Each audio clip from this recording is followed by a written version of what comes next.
그 시절 우리의 여름방학. 지금 애들은 절대 모르는 그 여름. 잠깐 이거 기억하세요? 여름방학 첫날 아침. 알람도 없이 눈이 떠지는데 일어나야 한다는 압박이 없어요. 학교 가야 한다는 그 무게가 없어요. 그냥 천장 보면서 멍하니 누워있는데 창문 너머로 매미 소리가 들려오고. 아, 방학이구나. 그 순간의 그 기분 기억하세요? 세상에서 제일 가벼운 아침이었습니다. 이불 속에서 발을 쭉 뻗으면 발끝까지 자유로운 느낌. 오늘 하루가 통째로 내 것인 느낌. 그게 여름방학 첫날 아침이었어요. 오늘은 그 시절 우리의 여름방학을 처음부터 끝까지 같이 되짚어 볼 겁니다. 하드 장수 아저씨 자전거 소리부터 개울에서 가재 잡던 기억, 평상 위 수박, 그리고 다시 그 8월 31일의 밤까지. 보시다 보면 저절로 그때 생각나실 거예요.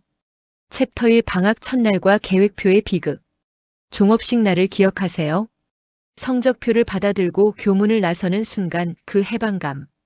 가방이 왜 그렇게 가볍게 느껴지던지. 뛰어가고 싶었죠. 아니, 실제로 뛰었죠. 집에 오면 엄마가 성적표 먼저 보자고 하는데 그것만 통과하면 그 다음부터는 자유였습니다. 그런데 방학 첫날 반드시 거치는 의식이 하나 있었어요. 방학 계획표 짜기. 모는 종이에 날짜 칸을 나누고 형광펜으로 색칠하고 아침 6시 기상부터 밤 10시 취침까지 빽빽하게 써놓는 그 계획표. 일어나서 줄넘기 100개, 오전에 숙제 2과목, 오후엔 책 읽기, 저녁엔 복습. 그걸 다 지킨 사람 이 세상에 단 한 명도 없었을 겁니다. 계획표는 7월 1일부터 시작하는데 대부분 7월 3일쯤 되면 이미 무너져 있었어요. 그래도 버리지는 않았죠. 왜냐면 계획표를 제출해야 했으니까. 8월 말에 빈칸을 채우느라 또 고생하는 건 나중 이야기입니다. 그리고 방학 첫날 오후. 친구한테 전화를 걸었죠. 집 전화로. 10이 아니라 지역번호 누르고. 야, 나와. 그 한마디면 충분했습니다. 그 소리 기억하세요? 방학이 되면 들리던 소리가 있었습니다. 지금은 완전히 사라진 그 소리. 그 소리가 들리면 하던 것 다 멈추고 뛰어나갔죠. 챕터 2 하드 장수와 문방구 앞 불량식품의 세계. 여름방학하면 빼놓을 수 없는 게 그 소리입니다. 하드 사려 하드. 자전거에 아이스박스 싣고 다니던 하드 장수 아저씨.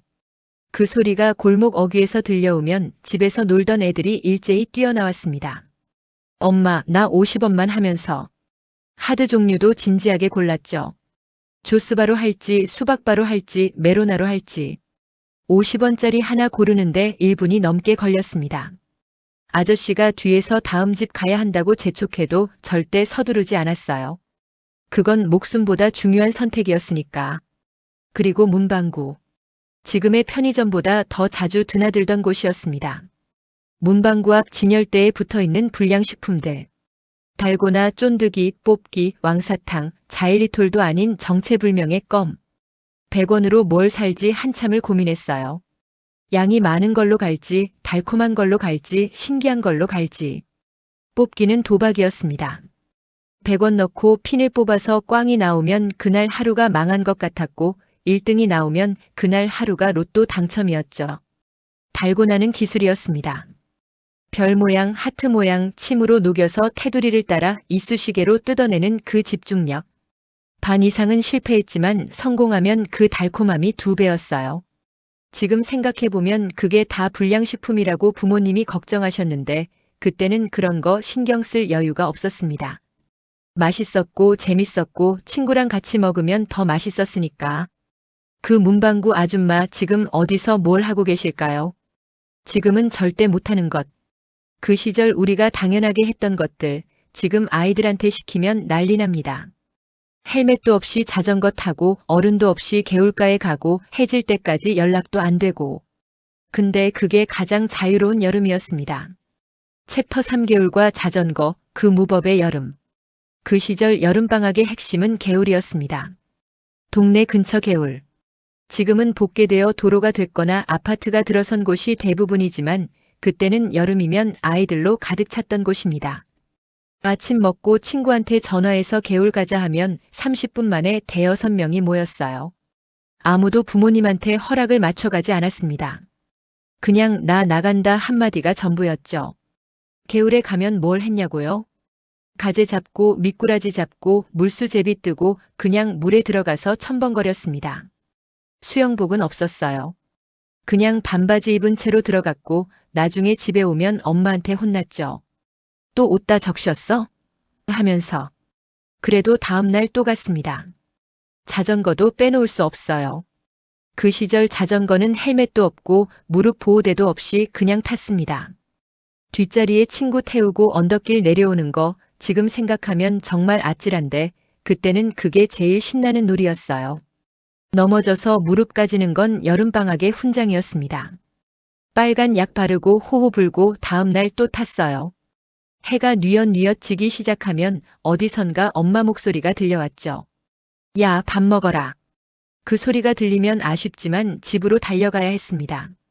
아직 놀고 싶은데 발이 알아서 집 쪽을 향하는 신기한 경험. 그게 여름방학 저녁이었어요.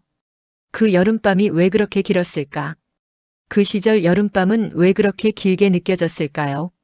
스마트폰도 없고 에어컨도 없었는데, 더웠는데, 근데 그 여름밤이 제일 그립습니다. 챕터 4 평상과 수박, 그 여름밤의 풍경. 저녁을 먹고 나면 집 앞 평상으로 나왔습니다. 평상. 지금은 캠핑장에나 있을 법한 그 나무 평상이 그 시절엔 골목마다 있었어요.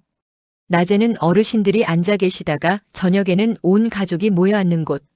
아버지는 러닝셔츠 차림으로 부채를 붙이고 어머니는 마루에 앉아 부침개를 부치거나 고구마를 삶아 오셨죠. 그리고 수박. 수박은 우물이나 수도가에 담가뒀다가 꺼내왔습니다. 칼로 탁 자르면 그 빨간 속이 드러나는 순간 아이들이 한꺼번에 달려들었어요. 씨 뱉는 거 누가 멀리 뱉나 내기도 했죠. 그게 왜 그렇게 재밌었는지. 선풍기가 방향을 바꿀 때마다 잠깐씩 시원한 바람이 왔다 갔습니다. 모기향 연기가 피어오르고 멀리서 귀뚜라미 소리가 들려오고 그리고 TV에서 흘러나오는 주말의 명화. 가족이 다 같이 한 TV 앞에 모여 앉아서 보던 그 시절. 리모컨도 채널도 몇 개 없었는데 그래도 뭔가 볼 게 있었고 그게 충분했습니다. 아버지가 자야지 하면 그게 그날의 마침표였어요. 에어컨 없이 선풍기 하나 틀어놓고 잠들었는데 왜 그렇게 잘 잤는지 모르겠습니다. 피곤해서 그랬겠죠.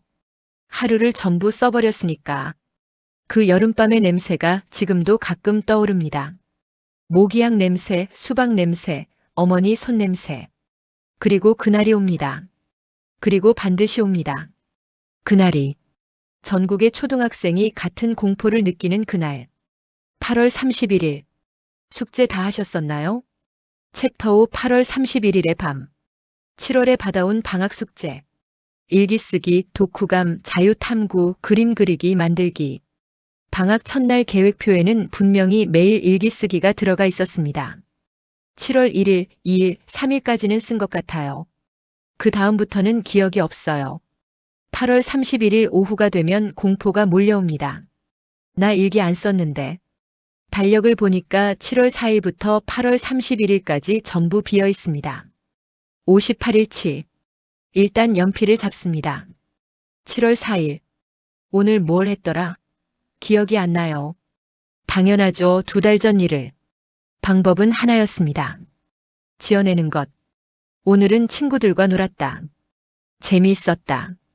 내일도 재미있게 놀고 싶다. 날씨카는 창문 보면서 적당히. 맑음, 맑음, 맑음, 가끔 흐림, 맑음.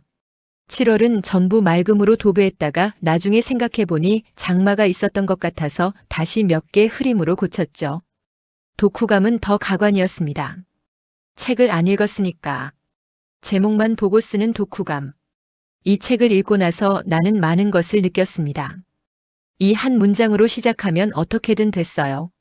자유탐구는 제일 막막했습니다. 주제도 없고 시간도 없고. 결국 우리 동네 나무 종류 조사하기를 주제로 잡고 마당에 있는 나무 3종류 대충 그려서 제출한 기억이 있습니다.